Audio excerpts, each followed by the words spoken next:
Los saludo a todos en el amor del Señor. Nos hemos congregado una vez más este domingo para alabar y glorificar el nombre de Dios en esta hermosa mañana. Y vamos a hacerlo con alegría, amén. Vamos a hacerlo con júbilo, con gozo, en el nombre del Padre, del Hijo y del Espíritu Santo.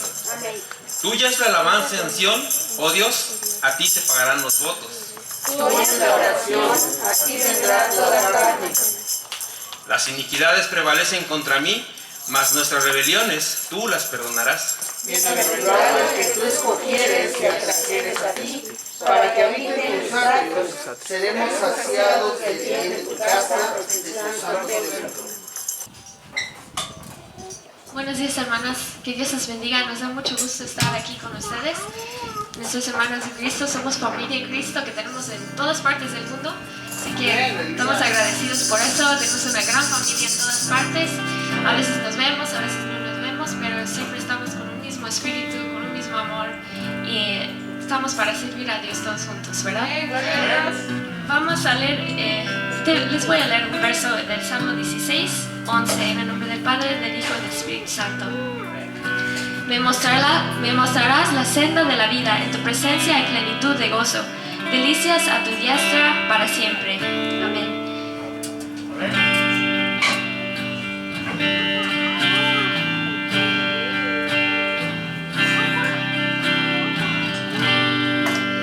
Mi anhelo es buscarte día y noche.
Así es tu fiel amor, tu sabor, misericordia en mí.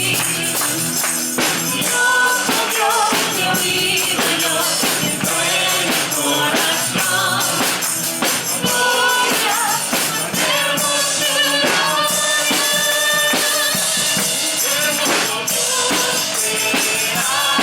Hermoso Dios, te amo, hermoso Dios.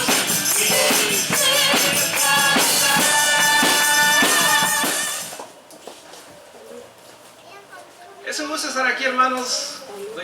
Yo doy gracias a Dios porque, por todas las cosas que han pasado y por la situación, no nos habíamos visto en un rato, pero por la gracia y la misericordia de Dios estamos aquí para alabar su nombre, para meditar en su palabra, y es bueno verlos a todos. Hay caras nuevas, hay caras muy conocidas, pero todos somos hermanos en Cristo. Y los voy a invitar a que abran su Biblia en el libro de Primera de Corintios. Cuando tengan Primera de Corintios, capítulo 2, se van a poner de pie para que hagamos una oración. Y vamos a pedirle a Dios que Él dirija este estudio bíblico, que la palabra sea real en nuestras vidas. Te damos gracias, Padre, porque podemos estar reunidos aquí, Señor, para alabar tu nombre. Te pedimos, Señor, que tú nos uses, que seas tú, Señor, usando esta palabra, Señor, para tocar nuestros corazones y nuestras vidas y podamos atesorarla, Señor, y ponerla en práctica para nuestra vida diaria. Te damos las gracias porque podemos estar reunidos aquí, Señor, con toda libertad, y exaltando, Señor, tu nombre, glorificándote porque tú eres bueno, porque para siempre es tu misericordia y tu verdad. Bendice la vida de cada uno de mis hermanos, sus familias, bendice sus trabajos, bendice, Señor, las cosas que ellos hagan, Señor, sus ministerios, los dones y talentos que has puesto en cada uno de nosotros. Te damos las gracias en esta tarde, en el poderoso nombre de tu Hijo amado Cristo Jesús. Amén. Pueden sentarse. El libro de Primera de Corintios es un libro que fue escrito por el apóstol Pablo. La ciudad de Corinto era una ciudad que tenía muchísimas ideologías religiosas, ¿sí? Tenían muchísimos templos, tenían a muchísimas personas que tenían diferentes ídolos, inclusive sus templos eran lugares de pecado. Esto, si lo vemos desde el punto de vista bíblico, era desagradable a Dios, pero Pablo fue ahí para predicarles el evangelio y las personas lo aceptaron, las personas creyeron en Cristo Jesús. Esto nos enseña que donde abunda el pecado también sobreabunda la gracia, ¿sí? Cuando Pablo escribe esta carta, se le escribe a los hermanos porque tenían algunos problemas dentro de la iglesia, ¿sí? La iglesia de Corinto era una iglesia grande y estos problemas tenían que ver mucho con la división, tenían problemas de división, pero también tenían problemas de su conducta y de inmoralidad inclusive. Entonces Pablo les escribe la carta para darles instrucciones de las cosas que deben hacer. Yo a este sermón le puse el propósito de mi vida. ¿Cuántos tienen una vida con propósito? ¿Sí la tenemos? Bueno, vamos a ver qué dice. En el capítulo 2, vamos a leer del verso 1 al 4. Yo a este punto le puse la necesidad de anunciar a Cristo. Así que, hermanos, cuando fui a vosotros para anunciaros el testimonio de Dios, no fui con excelencia de palabras o de sabiduría, pues me propuse no saber entre vosotros cosa alguna sino a Jesucristo y a este crucificado. Y estuve entre vosotros con debilidad y mucho temor y temblor. Y ni mi palabra ni mi predicación fue con palabras persuasivas de humana sabiduría, sino con demostración del Espíritu y de poder. Nosotros para compartir el evangelio no necesitamos ser teólogos, ¿sí? Un teólogo es una persona que estudia la Biblia, estudia a Dios, ¿sí? La palabra viene de origen griego y es estudiar a Dios. No podríamos nosotros humanamente estudiar a Dios, pero hay gente que se preocupa todo el tiempo por meditar en la palabra y poder conocerla para compartirla a otros, ¿sí? ¿Cuántas veces leemos la Biblia? ¿Conocemos los principios básicos del cristianismo? Es algo que debemos nosotros preguntarnos. Pablo deja toda la experiencia que tenía de ser judío, porque recordemos que él era un muy buen judío. Hay gente que dice, no, Pablo era un asesino, perseguidor de la iglesia. Sí, pero todas esas cosas que estaba haciendo, las estaba haciendo porque era un muy buen judío. Respetaba respetaba sus creencias, sus principios, su religión. Por eso es que perseguía a los cristianos. Y Dios vio en él esa sinceridad, por eso lo llamó. Deja Pablo toda esta experiencia y conocimiento que tenía para, con humildad y sencillez, disponer su vida para ser reenseñado, ¿sí? Porque muchas veces nosotros ya tenemos prejuicios que nos hemos formado a lo largo de nuestra vida cristiana. Creemos que las cosas se deben hacer de determinada forma y muchas veces no es así. No tenemos nosotros la capacidad, por ejemplo, de compartir el evangelio y darles la convicción a las personas. Yo puedo decirle a alguien, tú eres pecador, pero yo no voy a convencerlo de que él es pecador. Quien lo tiene que hacer es el Espíritu Santo. Pablo hace esto porque él conoce el poder de Dios y cuando un pecador se arrepiente es cuando podemos nosotros ver ese poder que está diciendo Pablo aquí en este pasaje bíblico. El poder de cambiar a una persona. Aquí hay personas que nos conocemos de muchos años atrás, ¿sí? Hay gente que nos conocemos muy bien y como dicen en México, ¿no? Saben de qué pie cojeamos o cojeábamos cuando no éramos cristianos. Sí, a mí me da mucho gusto, por ejemplo, está mi hermano Uriel aquí que me conoce desde que éramos adolescentes. Y el poder de Dios que nos ha cambiado, yo veo en Uriel una restauración del Espíritu Santo. No sé qué él ve en mí, pero yo sí la puedo ver en él. Dios obrando por ese poder maravilloso en la vida del hombre. Como segundo punto digo, nuestro fundamento de fe. Nuestro fundamento de fe. Vamos a ver el versículo 5. Dice, para que vuestra fe no esté fundada en la sabiduría de los hombres, sino en el poder de Dios. Para que nuestro fundamento no esté en la sabiduría de los hombres, sino en el poder de Dios. Porque podemos caer en el error y muchas veces hasta en la herejía, ¿sí? Por escuchar a nuestro propio corazón, porque es un corazón engañoso. Hoy en día las personas dicen con frases motivadoras, sigue tus sueños. ¿A poco no se oye bonito eso? Escucha tu corazón. Vive el momento. ¿Sí? El éxito es la actitud que tú tengas. Y hay un montón de frases que se han metido a la iglesia que no son bíblicas. Yo aquí enumeré unas cosas. En algunas iglesias hoy, la motivación personal ocupa el lugar de la palabra de Dios. Hay palabra de hombre. ¿Sí? Muchas veces el pastor tal vez comparte alguna experiencia que él haya tenido, su testimonio, pero muchas veces no estamos compartiendo la palabra de Dios. Hay inclinaciones políticas dentro de la iglesia, ¿sí? Mucha gente nos mete la política dentro de la congregación. Eso no debe ser. Comentarios pseudocientíficos. ¿A qué me refiero con esto? Ahora con la pandemia, muchos líderes religiosos o muchos líderes cristianos, voy a meterme con los cristianos específicamente, se volvieron expertos epidemiólogos. ¿No? Tenían todas las indicaciones y en lo peor que podían caer era en ser paranoicos. ¿Sí? Hay muchos cristianos conspiranoicos.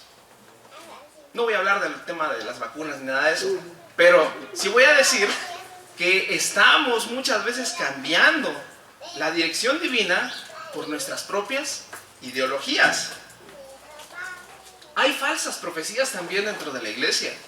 La gente ocupa estos lugares para exponer lo que ellos quisieran que Dios hiciera. Pero, ¿estamos realmente siendo dirigidos por Dios? ¿Estamos realmente dando la palabra de Dios? Y lo peor es que hay herejías disfrazadas de manifestaciones espirituales. ¿Sí?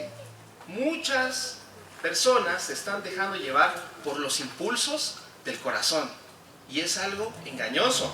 Nosotros debemos, así como Pablo, entender que Dios tiene el poder para cambiar todas estas cosas y que los nuevos creyentes siempre tengan un fundamento sólido, que nada mueva su fe.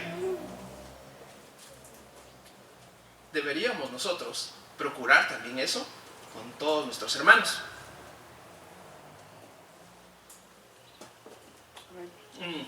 Voy a invitar al punto número 3. Le puse la madurez espiritual es evidencia de que amamos a Dios. Pon mucha atención a esto. La madurez espiritual es evidencia de que nosotros amamos a Dios. Vamos a ver del verso 6 al 11. Sin embargo, hablamos sabiduría entre los que han alcanzado madurez y sabiduría no de este siglo, ni de los príncipes de este siglo que perecen, mas hablamos sabiduría de Dios en misterio, la sabiduría oculta, la cual Dios predestinó antes de los siglos para nuestra gloria, la que ninguno de los príncipes de este siglo conoció, porque si la hubieran conocido, nunca habrían crucificado al Señor de la gloria. Antes bien, como está escrito, cosa que ojo no vio, ni oído oyó, ni ha subido en corazón de hombre, son las que Dios ha preparado para los que le aman.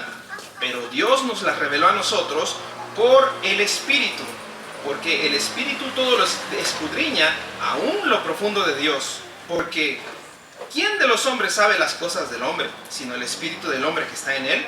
Así tampoco nadie conoció las cosas de Dios, sino el Espíritu de Dios. Hermano, si al pasar de los años tú sigues actuando como un nuevo creyente, quiere decir que algo no está funcionando bien. ¿Sí? Porque hay cristianos que están en la misma banca durante 10, 20, 30 años y pareciera que pues siempre están en lo mismo. Porque no basta venir a la reunión, no basta cantar, no basta escuchar el mensaje, no basta poner una ofrenda, no basta irte a tu casa y no volver a abrir la Biblia hasta el siguiente fin de semana.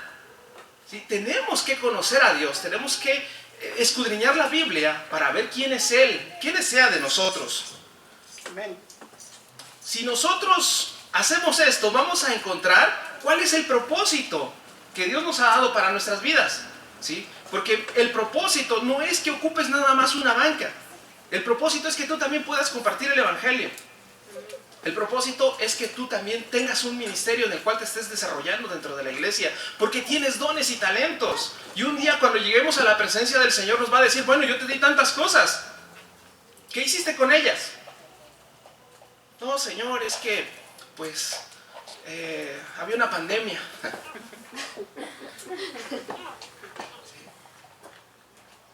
Y es importante que nos preocupemos por lo que Dios ya puso en nuestra mano. Vamos a ver el punto número 4. Yo le puse, el desapego del mundo me ayuda a entender a Dios, ¿sí? Si yo me puedo despegar del mundo, podré entender mejor a Dios. No sé si a ustedes les ha pasado que cuando están fríos, así, o voy a decir tibios, cuando están tibios, como que el mundo sabe más sabroso, como que la música suena mejor, ¿no? Como que nuestras amistades con las que ya no nos llevábamos, como que sí nos podemos todavía comunicar bien con algunas palabras que antes ocupábamos, y como que es atrayente. Pero cuando nosotros empezamos a despegarnos del mundo, a buscar nuestra santidad con Dios, empezamos a entender mejor las cosas que son espirituales. Vamos a ver el verso 12 al 14. Y nosotros no hemos recibido el espíritu del mundo, sino el espíritu que proviene de Dios, para que sepamos lo que Dios nos ha concedido, lo cual también hablamos, no con palabras enseñadas por sabiduría humana, sino con las que enseña el espíritu, acomodando lo espiritual a lo espiritual. Pero el hombre natural no percibe las cosas que son del espíritu de Dios, porque para él son locura, y no las puede entender, porque se han de discernir espiritualmente. Si tú le hablas a alguien de allá afuera de las cosas divinas, no te va a entender, y en el peor de los casos, pues hasta se puede burlar. Hay gente que dice, bueno, ¿y para qué van ahí? ¿A qué van a la iglesia? ¿A cantar, a gritar, a saltar? Porque hay muchos malos conceptos de cómo es la iglesia cristiana. Tú le dices a alguien, vamos al culto, se imaginan algo así medio tenebroso, y ese concepto tienen las personas. Entonces es necesario que los podamos invitar a que vengan a la iglesia, porque la iglesia debe ser una familia. ¿Las familias tienen problemas? Tienen problemas. Hay malos entendidos. De repente alguien dice, no, es que me miró feo, o es que dijo algo de mí, o alguna cosa. Pero si nosotros hemos amado a la familia que tenemos, que es nuestra familia carnal, con todos sus problemas, defectos, ¿cómo no vamos a amar al cuerpo de Cristo? Porque en eso se manifiesta el poder de Dios, el amor de Dios, en la unidad que tenemos como iglesia. ¿Sí? Va a haber problemas, siempre va a haber problemas. La diferencia es que podemos sobrellevarlos y podemos hacer algo para que el Señor se manifieste en nuestras vidas. ¿Cuánto tiempo perdemos, por ejemplo, en las redes sociales? Muchas veces perdemos el tiempo en cosas que nos distraen y no nos dejan ningún beneficio.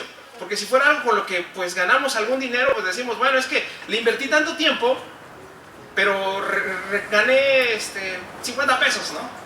Pero ni eso. Desperdiciamos el tiempo en cosas que no nos aprovechan.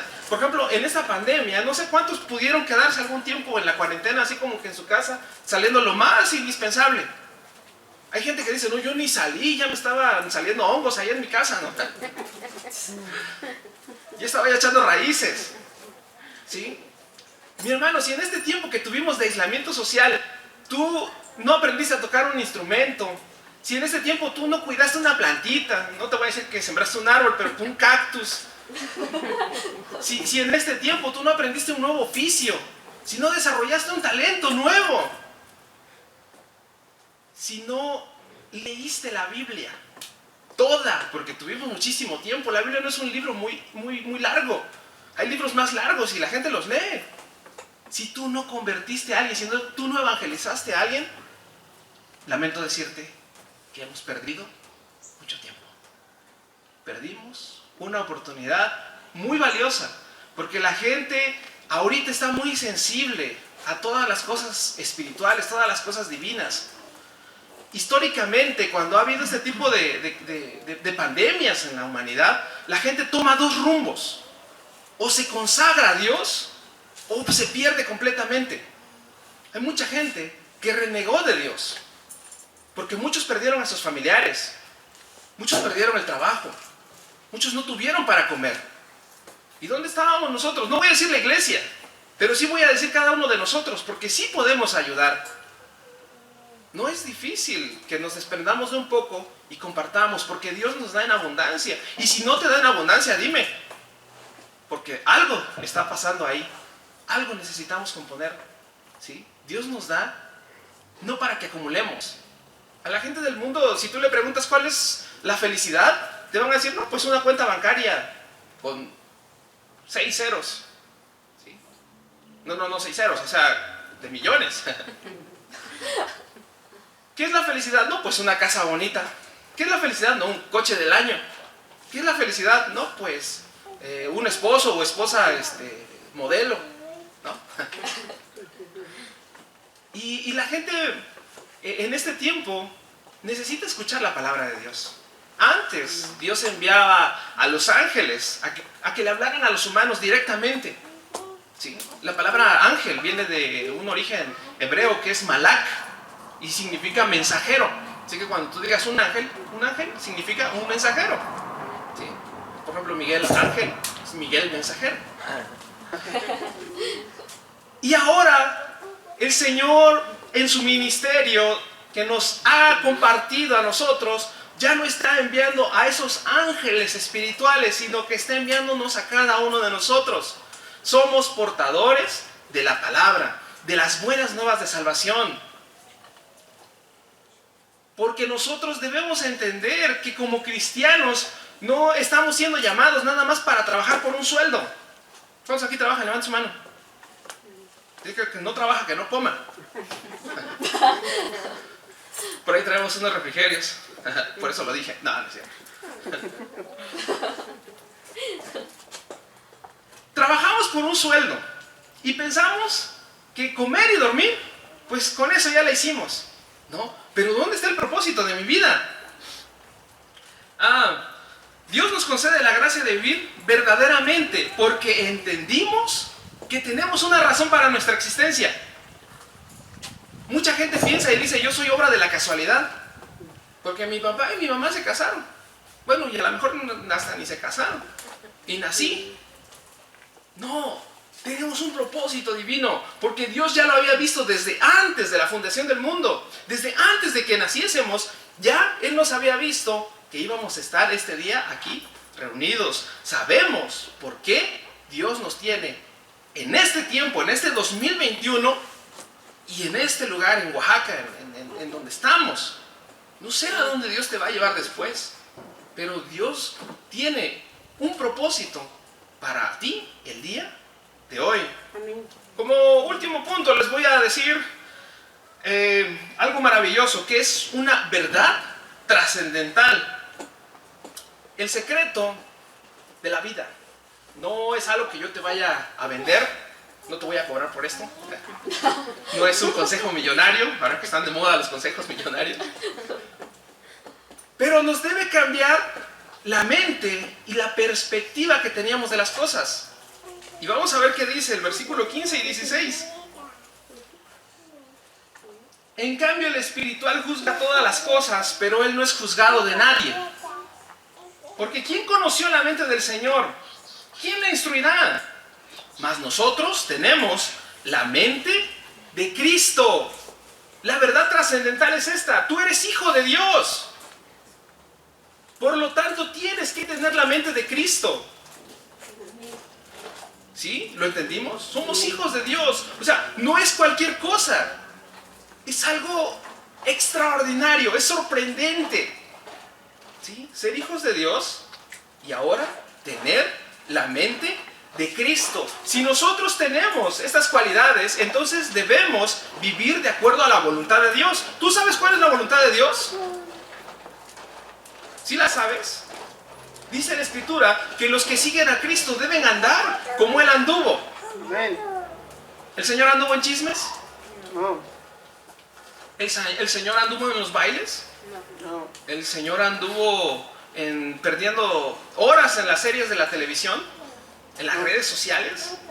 Él tenía un propósito. Y su ministerio, aunque duró 3 años su ministerio, fueron suficientes para transformar la vida de los hombres que estaban a su alrededor. ¿Cuántos en nuestro hogar no son cristianos? ¿Cuántos en nuestras familias no conocen a Cristo? Porque a lo mejor tienen una idea errónea de quién es Dios. Él piensa que está crucificado en un crucifijo y hasta le rezan. Y luego la gente dice, no, es que no veneramos, no idolatramos a las imágenes, solamente las veneramos. Sí, pero yo no me presento enfrente de mi familiar que ya falleció. ¿Sí? Ni estoy pidiéndole o que interceda por mí, porque yo sé que ellos tienen un lugar. Y Cristo, aunque murió en la cruz, fue resucitado por el Padre y ahora está sentado a la diestra intercediendo por ti e intercediendo por mí. ¿Sí? Este es el Evangelio, que Cristo vino al mundo para dar su vida por nosotros los pecadores. Ahora nosotros en gratitud, no en temor de que nos vayamos a ir al infierno. Mucha gente luego tiene miedo de irse al infierno y están pecando, pero están pecando con esa mentalidad de que si llegan a morir no va a haber oportunidad, no va a haber esperanza, porque sabían que para que nosotros podamos ver a Dios necesitamos tener en nuestra vida santidad, sin la cual nadie verá al Señor. Tenemos nosotros como cristianos que ser luz en medio de la oscuridad. Tenemos que ser la sal de la tierra, ¿sí? Que las personas en el mundo inclusive puedan ver en nosotros un ejemplo. Nosotros por nosotros mismos no somos nada especiales, ¿sí? Si yo me presento frente a cualquier persona me va a decir, sí, cualquier hijo de cualquier vecino de aquí cerca. Pero cuando nosotros tenemos la investidura de hijos de Dios, entonces nos reconocen inclusive los seres espirituales. Había 2 exorcistas que andaban queriendo sacar los demonios en el nombre de Jesús porque lo habían visto o lo habían escuchado. Sin embargo, el Espíritu les dice, ellos echaban fuera a los demonios y decían, en el nombre de Jesús que predica Pablo. Y el demonio les dice, bueno, yo a Pablo lo conozco, sé quién es Jesús, pero ¿y ustedes quiénes son? Dice la Escritura que esas personas fueron golpeadas y avergonzadas, ¿sí? Porque por nosotros mismos no podríamos hacer nada. Es por la gracia de Dios que se manifiesta en nuestras vidas. Entonces debemos ser no nada más personas extraordinarias con las personas que están allá afuera del mundo, sino inclusive con los mismos creyentes. Que los creyentes puedan ver que en nosotros está el amor de Dios, que está la luz de Cristo alumbrándonos. La verdad trascendental es que somos hijos de Dios y debemos manifestarlo al mundo, porque para eso nos envió Dios, ¿sí? Entonces, hermanos, es mi mayor petición delante de Dios que nosotros podamos entender cuál es el propósito con el cual Dios nos tiene en este lugar. Que su palabra se haga real en nuestras vidas, que sea algo que anhelemos, el que Dios se glorifique por medio de lo que nosotros somos. Así termino, hermanos, con este mensaje, y le voy a dejar el lugar a la persona que va a continuar. Y quiero decirles, hermanos, que Dios les bendiga, y me da mucho gusto estar aquí con ustedes. Esperemos que nos inviten de nuevo y que cuando gusten, pues también nuestra familia es su familia y todos somos una sola iglesia en el nombre de Cristo Jesús. Que Dios les bendiga, hermanos. Amén, gloria a Dios.